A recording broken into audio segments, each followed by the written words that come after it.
नमस्कार। आज हम डिस्कस करेंगे हिमाचल प्रदेश जीके के important question. Himachal Pradesh GK के इंपॉर्टेंट क्वेश्चन डिस्कस करेंगे। हर एक question exam point of view से इंपॉर्टेंट है और डेफिनेटली आने वाले एग्जाम्स में आपकी हेल्प करेगा, जैसे कि पहले भी करता रहा है। अभी आपके आने वाले जो टीजीटी के एग्जाम है, जेबीटी के एग्जाम है, या फिर Himachal Pradesh public service commission के राज्य चयन आयोग के आप किसी भी एग्जाम के लिए तैयारी कर रहे हैं जहां पर हिमाचल जीके पूछी जाएगी, आपको डेफिनेटली हेल्प मिलेगी, जैसे कि पहले भी मिलती रही है। अभी क्वेश्चन नंबर 1 से डिस्कशन को स्टार्ट करते हैं। बोलते हैं, from which princely state Raja Sahil Varman received one cobbler family as a dowry. तो बोलते हैं कि किस रियासत से राजा साहिल वर्मन को दहेज के रूप में एक मोची परिवार जो था वो मिला था, यानी कि कॉबलर फैमिली जो था वो मिली थी। अब देखिए, ये जो कॉबलर फैमिली राजा साहिल वर्मन को मिली थी दहेज में, ये वहां जब राजा हुआ करते थे, राजा साहिल वर्मन, उनकी पत्नी थी, वो जो था वो नूरपुर से शादी कर जो था वो आई थी, तो नूरपुर से जो था वो डॉरी के रूप में ये मिला था। ऑप्शन सी जो है वो सही आंसर है। अब देखिए पूरी बात क्या है वो मैं आपको बताता हूँ, जहां से आपको एक स्टोरी पता चलेगी। चंबा की चप्पल यहाँ से जुड़ी हुई है, वो बात मैं आपको पूरी समझाऊंगा। यहाँ पर आपने चंबा चप्पल के बारे में सुना हुआ होगा। चंबा चप्पल जो है वो बहुत फेमस है। बात है राजा साहिल वर्मन की, उनकी शादी होती है। शादी जो है वो नूरपुर के राजा की बहन के साथ होती है। जब नूरपुर के राजा की बहन की शादी चंबा में होती है तो उनको पता चलता है कि चंबा के लोग जो है वो घास फूस से बनी हुई चप्पलें जो है वो यहाँ पर पहनते हैं। हालांकि उस टाइम जो था वो नूरपुर में चमड़े की चप्पल पहनी जाती थी, ऐसे घास फूस का रिवाज नहीं था। तो उन्होंने क्या किया, अपने बहन के साथ, या फिर डॉरी में ही कहेंगे, डॉरी में जो था वो उन्होंने जो था वो एक कॉबलर फैमिली, एक मोची परिवार जो था वो वहां से भेज दिया। अब उस टाइम जो था वो रिवाज क्या था कि जो घास फूस से बनी हुई चप्पलें थी वो चंबा में पहनी जाती थी। चप्पल भी हर किसी को पहनने का अधिकार नहीं था। बड़े लोग ही चप्पल पहन पाते थे, सबको चप्पल पहनने का अधिकार नहीं था। फिर वहीं से एक ट्रेंड बना चंबा चप्पल का। चंबा चप्पल की जो खास बात है वो ये है कि इसके जो कलर होते हैं वो बड़े नेचुरल कलर होते हैं। ऐसा नहीं है कि आज के टाइम में जो आर्टिफिशियल कलर आप देखते हैं मार्केट में वैसे कलर होते हैं। इसकी जो ओरिजिनल बात है वो यही है कि ये बड़े नेचुरल कलर में जो है वो बनाई गई जाती है, और इसमें हैंड से भी जो है वो काम किया जाता है, धागे से जो बुनाई की जाती है वो भी यहाँ पर देखने को मिलती है। हालांकि आज इन चीज़ों के कारीगर बहुत कम बच गए हैं। दूसरा ये भी एक इम्पैक्ट पड़ता है कि लोग जो हैं वो महंगी चीज़ें नहीं लेते। फिर जिनको परख है, डुप्लीकेट चीज़ें मार्केट में आ जाती हैं, फिर डुप्लीकेट चीज़ें महंगी बिकने लग जाती हैं। परख हर किसी को इनकी नहीं होती। तो ये बहुत सारी चीज़ें हैं जहाँ से अभी चंबा चप्पल इतनी ट्रेंडिंग में भी नहीं रही है, परंतु जिनको नॉलेज है वो चंबा चप्पल के बारे में अच्छे से जानते भी हैं। चंबा की अगर हम और भी खास चीज़ों की बात करेंगे, अभी जो चंबा की चप्पल आप देखते हैं वो मेल में अलग होती है, फीमेल में अलग होती है। ओरिजिनल इसके जो नमूने हैं वो देखे जा सकते हैं भूरी सिंह संग्रहालय में। भूरी सिंह संग्रहालय राजा भूरी सिंह के द्वारा ही बनवाया गया था। चंबा में ये स्थित है और 1908 में इसकी स्थापना जो था वो की गई थी। और चंबा की ही बात की जा रही है तो चंबा की चप्पल फेमस है। चंबा की जो चुक होती है, मिर्चों से बना हुआ अचार आप कह लेंगे, वो होता है, वो फेमस होते हैं चटनी टाइप में। और चंबा की जो है वो रुमाल फेमस है। चंबा की रुमाल भी हाथ से बनाई जाती है और दोनों साइड एम्ब्रॉयडरी जो उसकी होती है, हाथ से बुनाई जो होती है वो सेम दिखाई देती है, तभी वो फेमस है। चंबा का थाल बहुत फेमस है।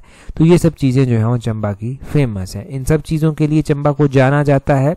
और हमने चंबा चप्पल के बारे में एक नया क्वेश्चन जाना। चंबा चप्पल किस राजा के कार्यकाल से प्रचलित है? अगर ऐसा क्वेश्चन पूछा जाए तो राजा साहिल वर्मन थे जिनके कार्यकाल से जो था ये प्रचलित थी। और उसी तरह जो है वो इसका ओरिजिन कैसे हुआ चंबा में, वो भी एक क्वेश्चन यहाँ से बना है। अगला क्वेश्चन हम देखेंगे क्या बोलते हैं। अगले क्वेश्चन में बोलते हैं, Kuthar and Bhatri are famous location for which of the following mineral. तो बोलते हैं कुठार और बाथरी जो है वो निम्नलिखित में से किस खनिज के लिए प्रसिद्ध स्थान जो है वो है। तो कुठार और भात्री ये दो अलग अलग स्थान हैं, और ये कुठार और भात्री जो है वो किस खनिज के लिए जाने जाते हैं? ये जिप्सम के लिए जो है वो जाने जाते हैं। जिप्सम, इसका ऑप्शन बी जो है वो सही आंसर हो जाएगा। देखिए, अगर आप ये कहेंगे कि मिनरल्स हिमाचल में नहीं पाए जाते तो ये बात गलत होगी। मिनरल हिमाचल में पाए जाते हैं। ऐसा नहीं है कि बहुत ज़्यादा मात्रा में पाए जाते हैं, थोड़ी थोड़ी मात्रा में ही मिनरल्स चाहे यहाँ पर पाए जाते हैं, परंतु पाए ज़रूर जाते हैं। ये जो कुठार और बात्री है ये जिप्सम के लिए जो है वो जाना जाता है। और कुठार कहाँ पर आता है, बात्री कहाँ पर आता है, वो भी हम यहाँ से जानते हैं। कुठार जो है वो डिस्ट्रिक्ट सोलन में आता है, बात्री डिस्ट्रिक्ट चंबा में आता है। जिप्सम के लिए जो है वो डिस्ट्रिक्ट सिरमौर के कोरगा और भारली भी जो है वो जाने जाते हैं। यहाँ पर मैं लिख देता हूँ, ये कोरगा और यहाँ पर भारली स्थान आता है, ये जो है वो जिप्सम के लिए ही जाने जाते हैं। जिप्सम की बात की जाए तो जिप्सम जो है वो स्पेसिफिक रूप में जो है वो जुड़ जाता है, जो आप मूर्तियां टाइप में देखते हैं, स्कल्पचर टाइप में देखते हैं, उनको बनाने के लिए इसका इस्तेमाल जो है वो होता है। वैसे साइंस में भी इसकी बात की जाए तो साइंस में एक अलग इंपॉर्टेंस इसकी आ जाती है।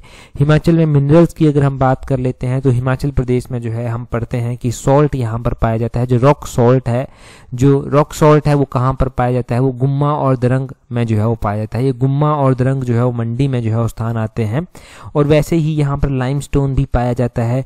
लाइमस्टोन जब यहाँ पर पाया जाता है तो यहाँ पर सीमेंट की फैक्ट्रीज भी स्थित हैं। लाइमस्टोन कहाँ कहाँ पर पाया जाता है, ये बहुत सारे ऐसे स्थान हैं जहाँ पर पाया जाता है, जैसे कि ये धर्मकोट कांगड़ा में पाया जाता है, सुंदरनगर अलसिंदी जो मंडी में आते हैं वहाँ पर पाया जाता है, बिलासपुर के कोठीपुरा में पाया जाता है, गग्गल आता है बिलासपुर में वहाँ पर पाया जाता है, डिस्ट्रिक्ट चंबा के ब्रह्म सिंधी में पाया जाता है।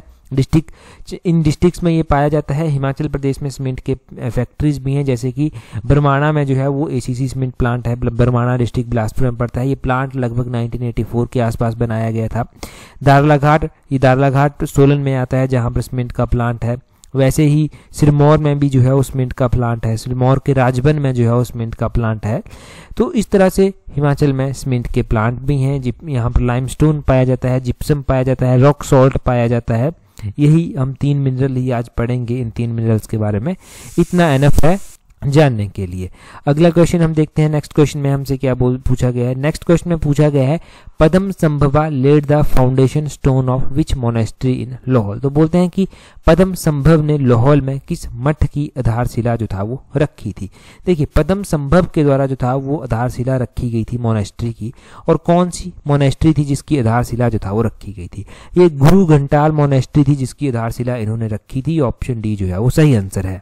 ये जो गुरु घंटाल गोम्पा है ये लाहौल वैली में आता है, डिस्ट्रिक्ट लाहौल स्पीति है, वैली लाहौल में जो है ये आता है।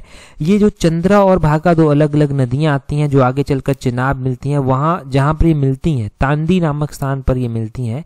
तांदी में ही जो है ऊपर जैसे थोड़ा सा तिपचिलिंग विलेज आता है, तिपचिलिंग विलेज में जो है ये गुरु घंटाल मोनेस्ट्री जो है वो स्थित है।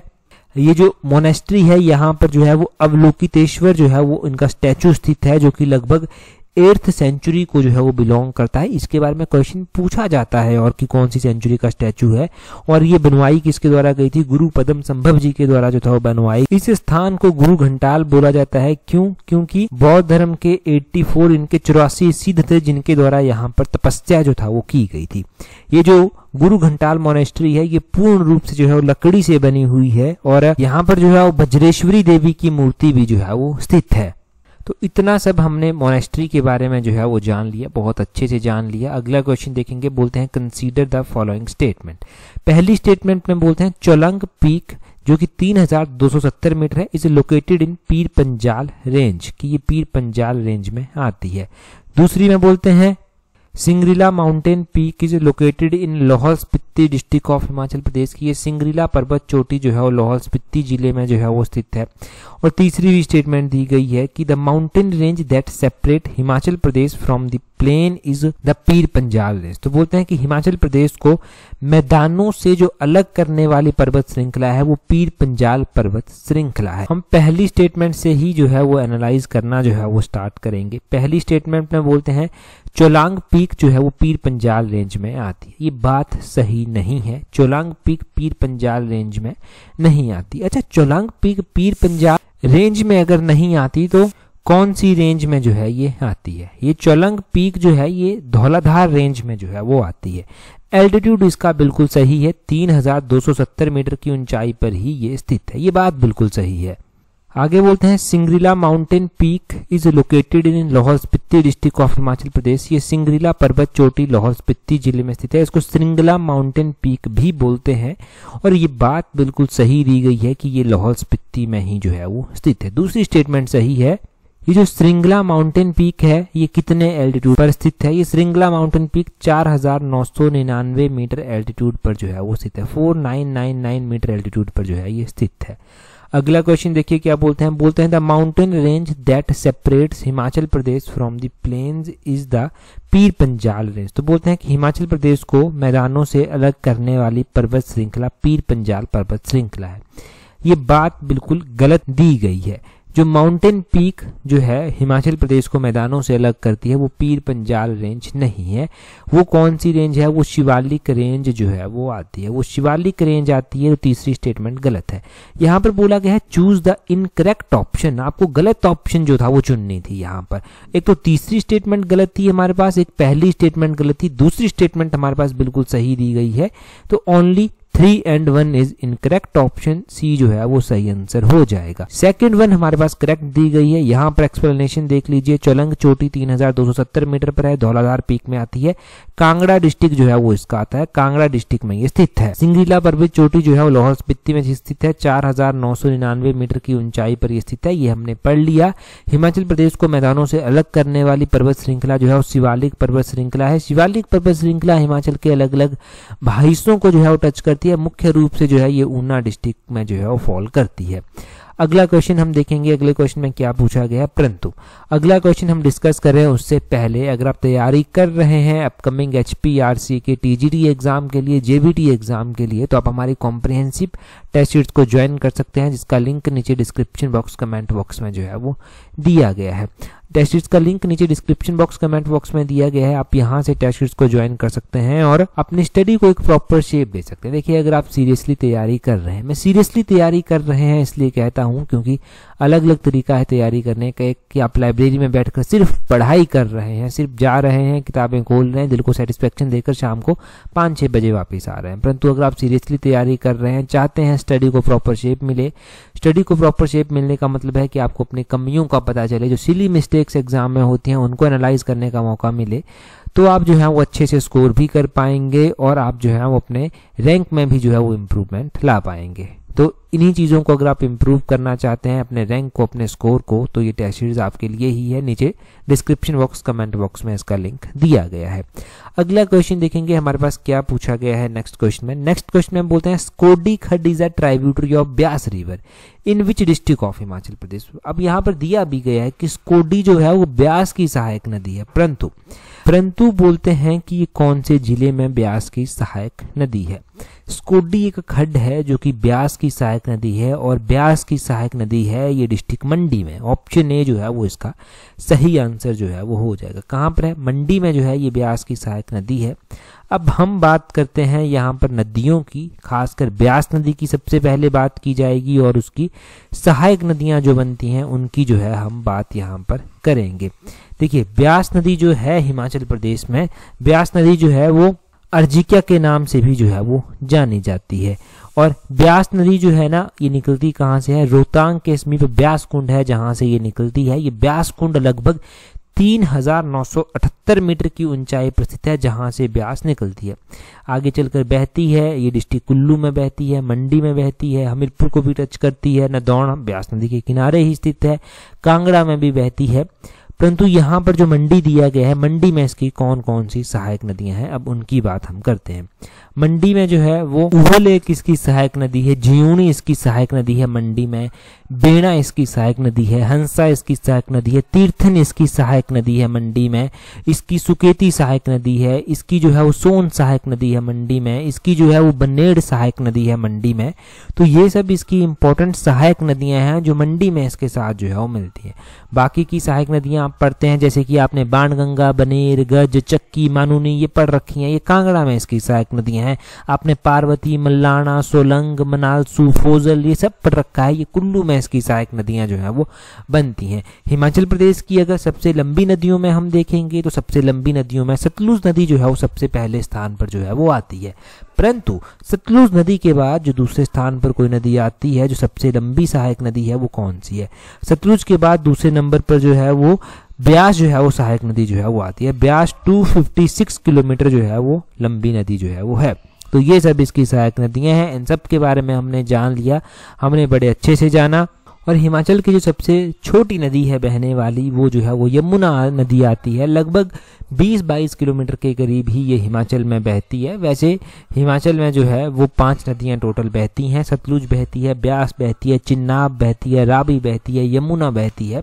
तो इन सब नदियों की जानकारी आपको है ही। इतना ही अभी हम जानेंगे। स्कोडी खड्ड के बारे में हमने जान लिया, इतना सब काफी है यहाँ से जानने के लिए। अगला क्वेश्चन देखेंगे हमारे पास क्या पूछा गया। बोलते हैं कंसीडर द फॉलोइंग स्टेटमेंट। बोलते हैं निम्नलिखित कथनों पर विचार कीजिए। बोलते हैं सैन और Sen is traditional group dance performed by men in Pangi. कि सेन, ये सैन भी बोलते हैं उसको, सेन सैन कर ये एक पारंपरिक समूह नृत्य है जो पांगी में पुरुषों के द्वारा जो है वो परफॉर्म किया जाता है।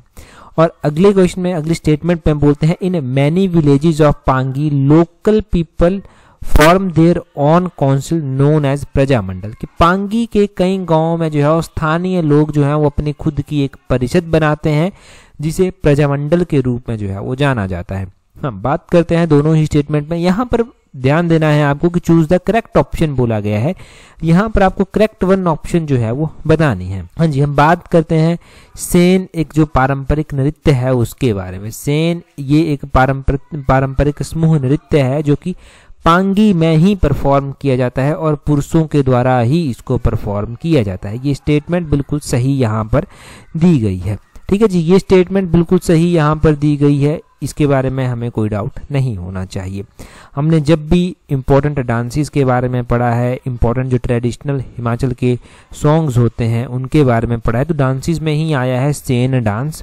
अगले में बोलते हैं in many villages of Pangi local people form their own council known as Prajamandal.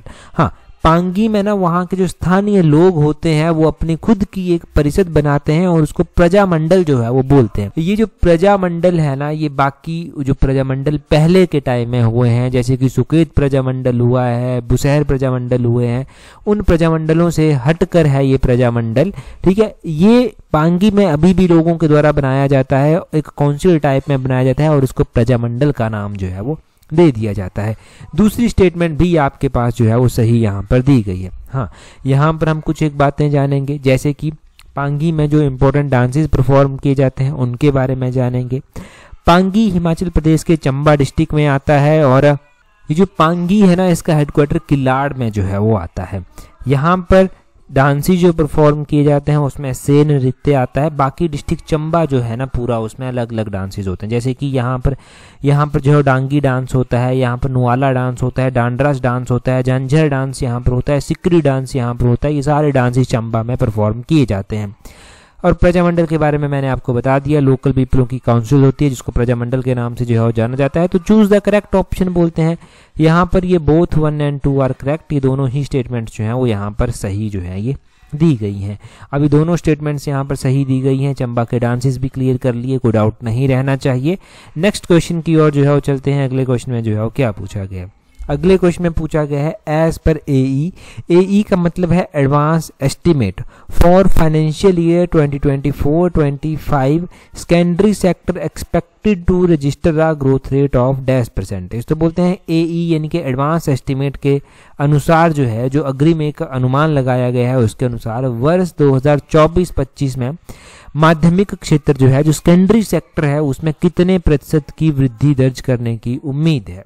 तो सेकेंडरी सेक्टर में जो है वो 8.1% की वृद्धि करने की जो है वो उम्मीद है। ऑप्शन सी जो है वो इसका सही आंसर जो है वो हो जाएगा। ऑप्शन सी इसका सही आंसर है। और देखिए यहाँ पर हम बात करते हैं सेक्टर्स की। सेक्टर्स की अगर हम बात करें तो सेक्टर्स में जो है वो आपको प्राइमरी सेक्टर का पता होना चाहिए, सेकेंडरी सेक्टर का पता होना चाहिए, टर्सरी सेक्टर का पता होना चाहिए और पता होना चाहिए कि किस सेक्टर में कितनी ग्रोथ जो है वो एक्सपेक्टेड है। हम यहाँ पर बात सबसे पहले सेकेंडरी सेक्टर की कर चुके हैं कि इसकी ग्रोथ जो है वो 8.1 ये जो है वो अनुमानित है। इसके अलावा जो प्राइमरी सेक्टर है उसकी ग्रोथ जो है वो कितनी अनुमानित है? प्राइमरी सेक्टर की ग्रोथ जो है वो 3.2% जो है वो अनुमानित है। सेकेंडरी सेक्टर जो है, सेकेंडरी सेक्टर की ग्रोथ जो है वो कितनी अनुमानित है? वो 8.1% जो है वो अनुमानित है। टर्सरी सेक्टर भी जो है वो एक आता है, उसकी जो ग्रोथ है वो कितनी है टर्सरी सेक्टर की? वो जो है वो 5.9% जो है वो अनुमानित है। और ये एज पर एडवांस एस्टिमेट 2024-25 के लिए जो है वो मैंने आपको बताई। अब प्राइमरी सेक्टर में कौन कौन से जो है वो जो आप कहेंगे सेक्टर, छोटे छोटे सेक्टर इसमें आते हैं, प्राइमरी सेक्टर में भी, सेकेंडरी सेक्टर में भी और टर्सरी सेक्टर में भी। प्राइमरी सेक्टर में जो सब सेक्टर आते हैं उसमें जो है forestry, fisheries, mining, enquiring, livestock ये सब जो है वो आ जाता है। सेकेंडरी सेक्टर में जो है वो गैस, वाटर सप्लाई, इलेक्ट्रिसिटी ये सब चीज़ें जो है वो आ जाती हैं। कंस्ट्रक्शन भी सेकेंडरी सेक्टर में जो है वो आता है। टर्सरी सेक्टर जो है वो, टर्सरी सेक्टर में जो है वो trade, hotel, transport, communication services ये सब जो है वो टर्सरी सेक्टर में जो है वो आता है। तो प्राइमरी सेक्टर सेकेंडरी और टर्सरी सेक्टर के बारे में पता चल गया। तो ये सब है यहाँ से प्राइमरी, सेकेंडरी, टर्सरी सेक्टर के बारे में। अगला क्वेश्चन देखेंगे हमारे पास क्या पूछा गया है। अगले क्वेश्चन में बोलते हैं consider the following statement about Vishesh Mahila Utthan योजना। ये विशेष महिला उत्थान एक योजना है। अब इसके बारे में कुछ स्टेटमेंट्स हमारे पास दी गई हैं। बोलते हैं कंसीडर करना है, आपको बताना है उन स्टेटमेंट्स के बारे में कि क्या आप जानते हैं उन स्टेटमेंट्स के बारे में। यहाँ पर बोलते हैं विशेष महिला उत्थान योजना के बारे में, there is a provision to provide a stipend of ₹3000 per month under this scheme. तो बोलते हैं कि इस योजना के तहत प्रति माह 3000 रुपए का वजीफा देने का प्रावधान जो है वो रखा गया है। दूसरे में बोलते हैं there is a provision of test fee of ₹800 per trainee at the end of training period under the scheme. तो बोलते हैं कि इस योजना के तहत प्रशिक्षण अवधि के अंत में प्रति प्रशिक्षु जो है वो 800 का परीक्षण शुल्क जो है वो प्रावधान है। अगर हम बात करते हैं इस योजना के बारे में, ठीक है, ये योजना हमारे पास कौन सी है? ये योजना है हमारे पास विशेष महिला उत्थान योजना। तो इस योजना के तहत स्टाइपेंड दिया जाता है 3000 रुपए का, वो वजीफा बोलते हैं उसको, वो दिया जाता है। बिल्कुल सही बात है। और इसमें जो टेस्ट फी दी जाती है वो 800 रुपया पर ट्रेनी दी जाती है। ये बात भी बिल्कुल सही यहाँ पर लिखी गई है। दोनों ही सही स्टेटमेंट में ऑप्शन सी बोथ 1 और 2 इसका सही आंसर हो जाएगा। बोलते हैं अंडर विशेष ये जो विशेष महिला उत्थान योजना है इसके तहत जो है वो रिहेबिलिटेशन, जो फिजिकली और सेक्सुअली अब्यूज्ड महिलाएं होती हैं उनको जो है उनका रिहेबिलिटेशन करने के लिए उनको टेक्निकल और वोकेशनल ट्रेनिंग जो है वो दी जाती है। इसमें ये प्रोविजन है कि जो स्टाइपेंड दिया जाएगा वो 1000 रुपये का पर मंथ दिया जाएगा और टेस्ट फीस जो होगी वो 800 रुपया जो है वो यहाँ पर दी जाती है। 800 रुपये टेस्ट फीस दी जाएगी eight the end of training period, और ट्रेनिंग पीरियड के एंड में टेस्ट फी जो है वो दी जाती है। तो इतना विशेष महिला उत्थान योजना के बारे में ध्यान रखिए। यहाँ दिया किसको जाता है ये वो तो पता चल गया आपको कि जो महिलाएं सेक्सुअली अब्यूज्ड होती हैं उनके जो है रिहेबिलिटेशन के लिए दिया जाता है, उनको टेक्निकल और वोकेशनल ट्रेनिंग यहाँ से प्रोवाइड करवाई जाती है। अगला क्वेश्चन देखिए क्या बोलते हैं the Lokayukta bill was introduced in Himachal Pradesh legislative assembly in the year. तो बोलते हैं कि हिमाचल प्रदेश विधानसभा में ये लोकायुक्त विधेयक किस वर्ष जो था वो पेश किया गया था। ये जो लोकायुक्त विधेयक था ये जून 1983 की बात है, 1 जून 1983 की बात है। ऑप्शन सी इसका सही आंसर हो जाएगा। ये पारित की इसी दौरान में पेश किया गया था और ये पारित भी किया गया था, तो ऑप्शन सी सही आंसर हो जाएगा। कई बार बेसिक सा क्वेश्चन जो यहाँ से बनता है वो ये बनता है कि हिमाचल प्रदेश के लोकायुक्त कब बने थे। तो 1983 में ही हिमाचल प्रदेश के लोकायुक्त बने थे। ये बड़ा बेसिक क्वेश्चन है जो हमने बहुत बार अलग अलग फॉर्म में पढ़ा है। 1983 में हिमाचल के पहले लोकायुक्त बनते हैं। पहले लोकायुक्त जो था वो TVR तत्ताचारी जो था वो बनाए गए थे। जस्टिस TVR तत्ताचारी जो था वो हिमाचल प्रदेश के पहले लोकायुक्त जो था वो बने थे। प्रेजेंट टाइम में भी लोकायुक्त हिमाचल प्रदेश के हैं। प्रेजेंट टाइम में जो लोकायुक्त हैं वो कौन है? प्रेजेंट टाइम में अगर हम लोकायुक्त की बात करते हैं तो वो भी जस्टिस ही है। उनका नाम जस्टिस चंद्रभूषण बरोवालिया है। ये हिमाचल प्रदेश के प्रेजेंट टाइम में लोकायुक्त हैं। बस बेसिक सा क्वेश्चन इतना याद रखेंगे। अगला क्वेश्चन देखेंगे क्या पूछा गया है। अगले क्वेश्चन में बोलते हैं where in Himachal Pradesh is residence of Atal Bihari Vajpayee, कि हिमाचल प्रदेश में जो अटल बिहारी वाजपेयी जी हैं उनका निवास स्थान जो है वो कहाँ पर स्थित है। अटल बिहारी वाजपेयी जी जो है वो इनका निवास स्थान प्रीणी में स्थित है। प्रीणी ऑप्शन सी जो है वो सही आंसर हो जाएगा। प्रीणी कौन से डिस्ट्रिक्ट में आता है? प्रीणी डिस्ट्रिक्ट कुल्लू में जो है वो आता है। डिस्ट्रिक्ट कुल्लू में ये प्रीणी है जहाँ पर अटल बिहारी वाजपेयी जी का निवास स्थान है। और अटल बिहारी वाजपेयी जी की बात करें तो ये प्राइम मिनिस्टर ऑफ इंडिया रह चुके हैं। पहली बार जब ये प्राइम मिनिस्टर बने थे तो इनका कार्यकाल बहुत ही छोटा था, सिर्फ ये 13 डेज के लिए प्राइम मिनिस्टर बने थे। पहली बार ये 1996 में जो था वो प्राइम मिनिस्टर बने थे और दूसरी बार ये 13 मंथ के लिए प्राइम मिनिस्टर बने, 13 महीनों के लिए, यानी कि 1 साल 1 महीने के लिए ये प्राइम मिनिस्टर बने।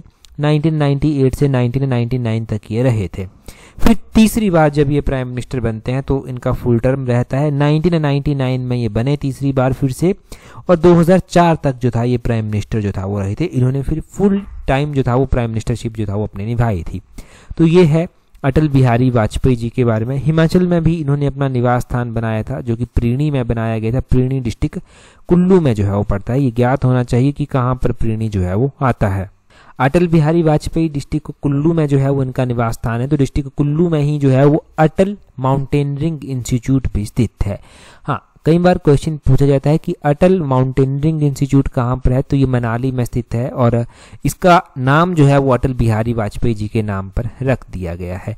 हिमाचल में अगर हम फॉर्मर प्राइम मिनिस्टर्स की बात करते हैं तो डॉक्टर मनमोहन सिंह जी के नाम के ऊपर भी एक इंस्टीट्यूट का नाम रखा गया है। वो नाम रखा गया है हिप्पा का, Himachal institution of public administration का नाम रखा गया है डॉक्टर मनमोहन सिंह जी के नाम पर। जब उनका देहांत हुआ था तब ये अनाउंस जो था वो किया गया था। हिप्पा की स्थापना कब की गई थी वो आप कमेंट कर बता दीजिए जल्दी से। अगला क्वेश्चन हम देखेंगे। अगले क्वेश्चन में बोलते हैं in which year municipal corporation of Mandi was established. तो बोलते हैं कि ये जो म्युनिसिपल कॉर्पोरेशन मंडी है, नगर निगम मंडी है, इसकी स्थापना जो था वो कौन से ईयर में की गई थी। आपके पास 4 ऑप्शन दिए गए हैं, आप जल्दी से कमेंट कर अपना आंसर बता दीजिए। इससे पिछला एडिशन जो मिशन एलाइट का था उसमें पहला क्वेश्चन हमने डिस्कस किया था, अभी आप कमेंट कर बताइए। हाँ, टेलीग्राम पर अगर आपने ज्वाइन नहीं किया है तो अपने टेलीग्राम से सर्च करना @allexam31, आपको हमारा टेलीग्राम चैनल जो है वो मिल जाएगा। टेलीग्राम पर ज्वाइन कर लीजिए अगर अभी तक नहीं किया है। That's all for today. Thank you very much for watching and listening it very patiently.